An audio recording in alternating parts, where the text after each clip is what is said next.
నమస్కారం బీఆర్కే భక్తి ఛానల్కి స్వాగతం. నేను పద్మ. ఈ రోజు మనతో పాటు స్టూడియోలో ఉన్నారు దివ్య విశ్వశక్తి పరివార ప్రచారకులు శ్రీ శ్రీ స్వామి ఓం స్వరూపజీ గురువు గారు ప్రస్తుతం మనతో పాటు ఉన్నారు.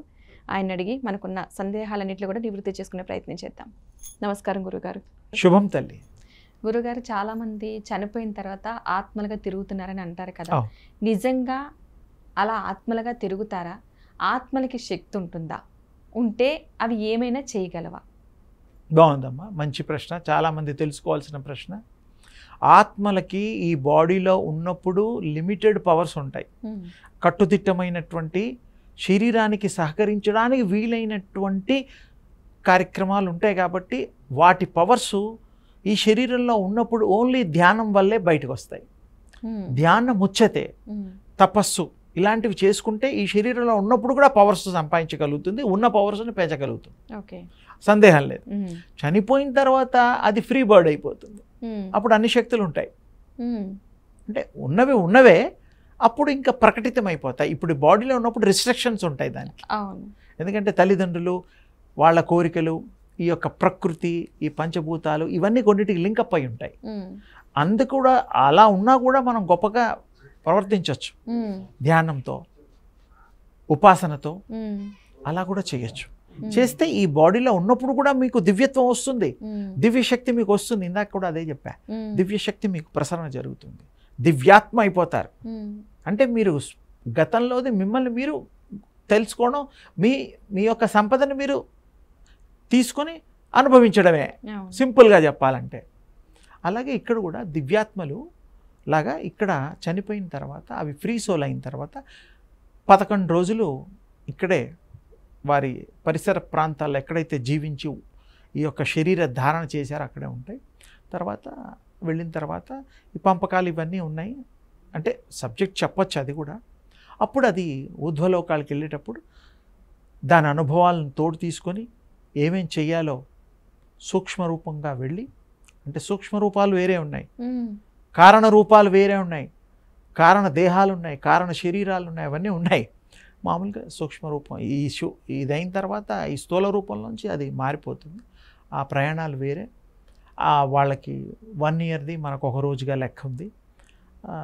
ఆబ్దికాలు అవి ఇవి చేస్తూ ఉంటాం కదా, అవన్నీ అందరికీ తెలుసు కాబట్టి ఎక్కువగా నేను దాని మీద కాకుండా ఇంకా కొంచెం వేరేగా చెప్దామని. ఆ యొక్క ఆత్మలు ఏమన్నా కావాలంటే, ఎవరికన్నా ఏమన్నా సహాయం చేయాలంటే కూడా చేస్తుంది. వాళ్ళ ఇష్టలకి మాత్రమే, వాళ్ళకి నచ్చిన వాళ్ళకి చేస్తుంది. పగలు కూడా తీర్చుకుంటుంది. ఎవరి మీద నాకు కోపం ఉందనుకో చేస్తుంది.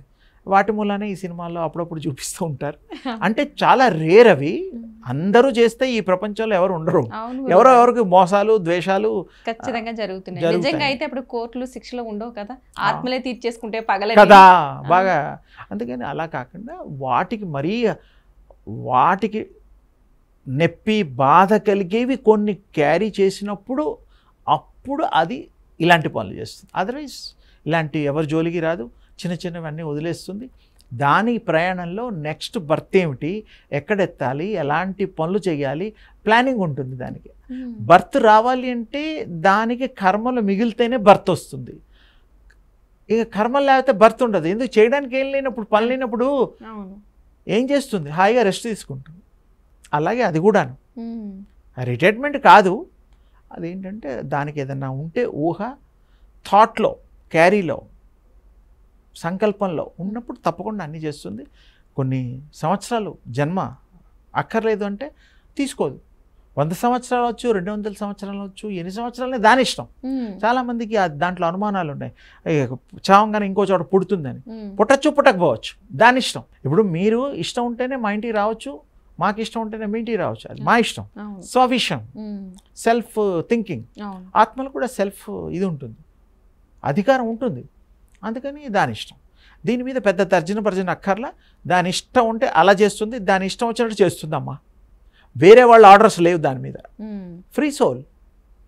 అట్లాగే మన తర్వాత భూకక్ష తర్వాత ఈ యొక్క ఫ్రీ సోల్ ఏదైతే ఐడియల్ ఆత్మలు, ఇంగ్లీష్ పదం వాడాను, ఐడియల్ ఆత్మలు ఉంటాయి ఆ లోకం.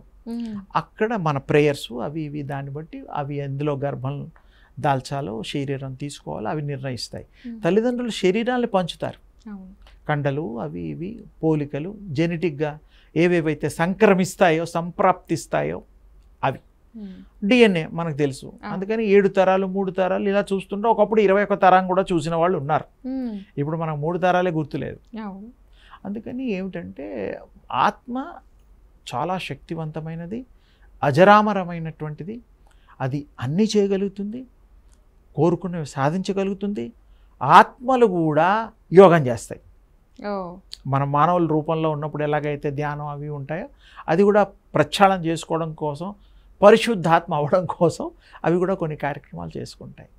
తప్పులేదు, ఏముంది. ఇప్పుడు మనం మంచి మారడానికి కొన్ని మంచి బుద్ధులు నేర్చుకోవా, అంతే. అలాగే అది కూడాను అది చెడ్డది కాదు, మంచిదే. క్యారీ చేసే దాన్ని బట్టి దాని ఇష్టం వచ్చినట్టుగా ప్రవర్తిస్తూ ఆ యొక్క జన్మలు ఎత్తుతూ ఫైనల్గా ఇంకా జన్మలు ఎత్తకుండా ఉండే తేజోలోకాల్లో ఉంటుంది. గుర్తుపెట్టుకో, తేజోలోకాలు అన్నీ తేజస్సే, అక్కడ ఉంటుంది, ఇంకా రాదు. ఈ తేజోపాసనే మనం సూర్యోపాసనలో తేజోపాసనలో మనం చెప్పి పరిచయం చేసాం. అంటే మీకు ఇష్టం, సర్వ స్వతంత్రత వస్తుంది. కానీ చెయ్యాలి ప్రాక్టీసు, వాళ్ళ ఇష్టం. ఇందులో రూపాయి ఖర్చు లేదు, చక్కగా చేసుకోవచ్చు, సాధించవచ్చు, అనుభవించవచ్చు. ఇతరులు కూడా మనం మంచి దారి చూపించవచ్చు. తప్పేముంది ఇందులో? చెడు పంచకూడదు కానీ మంచి పంచకూడదని ఎక్కడా లేదు. చెడు ఎవరికైనా చెడే, హామ్ అంతే. అందుకని ఇవి గుళ్ళ రూపంలో, ఆ రూపంలో, ఈ రూపంలో క్షేత్రాలుగా ఉన్నాయి. అలాగే ప్రదక్షిణలు కూడా, గుళ్ళల్లో చేసే ప్రదక్షిణలకు ఒక ఇంపార్టెన్స్ ఉంది. ఒక గుడికి 1000 గజాల వరకు, అడుగుల వరకు శక్తి రౌండ్గా ప్రవహిస్తూ ఉంటుంది. అది చాలామందికి అంత లోతుగా వెళ్ళరు.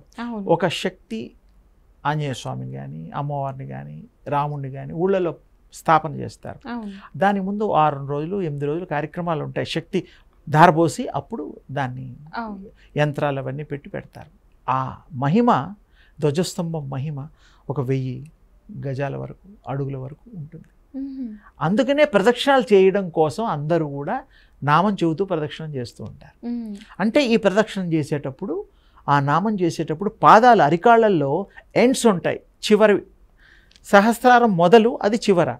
కింద తాకినప్పుడు, ఆ రేస్ పాకినప్పుడు, ఇది తగిలినప్పుడు, నామం చెప్పినప్పుడు ఆ దేవుడు అనుగ్రహం మీకు కలుగుతుంది. ఏ దేవుడు నామం చెబుతూ నడుస్తామో, శివుడిది శివాలయంలో, రాముడా, ఆంజనేయ స్వామి, ఏ దేవుడైనా ఆ నామం చదువుతూ ప్రదక్షిణలు చేసిన వాడికి మీకు ఆ కృప కలుగుతుంది. అందుకనే మంచో ఏదో రకంగా ఈ మధ్య హైదరాబాద్లో కూడా విజయ వెంకటేశ్వర స్వామి, చిలుకూరు బాలాజీ గారు, ఆ భగవత్ స్వరూపులు ఉన్నారు. అక్కడ కూడా 1000, 2000 లెక్క పెట్టుకుంటూ మళ్ళీ ప్రదక్షిణ చేస్తూ ఉంటారు. అంటే ఆ యొక్క రేస్ కింద ఉంటాయి. ఇది గ్రహించండి. ప్రదక్షిణాలు చేయని వాళ్ళు కూడా చేస్తారనే ఉద్దేశంతో చెప్తున్నారు. నామం చేస్తూ చేయడం వల్ల సద్భావం చేత, సత్ సందర్శన, భగవత్ సందర్శన చేత మీకు అవి ఆ కృప కలుగుతుంది. శక్తి కేంద్రాలుగా మీరు కూడా మారుతారు. గుళ్ళు ఎలాగున్నాయో మనకు కూడా ఒక నడయాడే దేవుళ్ళం మనం కూడా. అంతే. మన హృదయంలో అది దేవాలయమే ఈ శరీరం. హృదయంలో ఉన్నవాడు ఆ పరాశక్తి. పర అంటే అమ్మవారు కాదు, మళ్ళీ పర అంటే వేరొకటి, శక్తి అంటే ఎనర్జీ. అందుంది పరాశక్తి అని అంటే అమ్మగా భావించడం తప్పు లేదు. పరాశక్తిని ఆది పరాశక్తి కూడా అంటాం. అంటే ఈ శక్తులు కానీ ఏదో వేరొక శక్తినే ఆది అంటే మొదలు, మొదటి నుంచి ఉండేటువంటి శక్తి స్వరూపిణి అని అర్థం. తల్లిలాగా భావన చేస్తాం. చాలా తేలిగ్గా ఆది పరాశక్తి అర్థం చెప్పా, అంతకంటే ఏం లేదు. ఎవరైనా ప్రాక్టీస్ చేసేసుకొని ఇలా చేస్తే చేయొచ్చు. ఆత్మల గురించి దానికి స్వతంత్రత ఉంది. మళ్ళీ జన్మలు ఎత్తేది కూడా దాని చేసే కర్మల్ని బట్టి, దాన్ని చేసే ప్లాన్ని బట్టి ఉంటుంది. ఈ జెనెటిక్గా మనం సంపాదించేది గుణాలు, అంటే తల్లిదండ్రుల గుణాలే మనకు వస్తూ ఉంటాయి. అలాగే రంగులు, మరి ఆచార వ్యవహారాలు కూడా కొన్ని వస్తూ ఉంటాయి. ఆత్మకి ఇవన్నీ సంబంధం లేదు. ఆత్మ వేరొకటి, అది సహకరించడానికి వీలుంది. దాన్ని ఇష్టమైనప్పుడు, ఇష్టమైన పద్ధతుల్లో మనం చేసే గుణాలకి అవి. అందుకనే మనం ఏంటంటే ఆత్మ గుణాతీతాయన మహా, గుణాలకు అతీతంగా ఉంటుంది అది. తర్వాత మనం ఈ సంఘంలో రకరకాల మనుషులు ఉంటూ ఉంటారు. దానికి కూడా నేను 1966-65 ఆ టైంలో చెప్పడం జరిగింది. ఇది గుణాతీతాయన మహాలాగే సంఘాతీతాయన మహా, సంకల్ప సిద్ధితో మన ఈ యొక్క సృష్టి వచ్చింది కాబట్టి మనమంతా బ్రహ్మల కిందే, మనమేం తక్కువ కాదు. కులాతీతాయ నమః, కులాలకు అతీతంగా, మతాతీతాయ నమః, మనం పెట్టుకునే మతాలకు అతీతంగా ఆ యొక్క దివ్య శక్తిని సంపాదించండి. మీరు పెట్టుకున్నవే ఇవన్నీ కూడాను, తప్పులేదు, ఎవరిష్టం వాళ్ళది. ఎవరిని కూడా మనం ఆక్షేపించిన కానీ డిస్కషన్కి కాదు.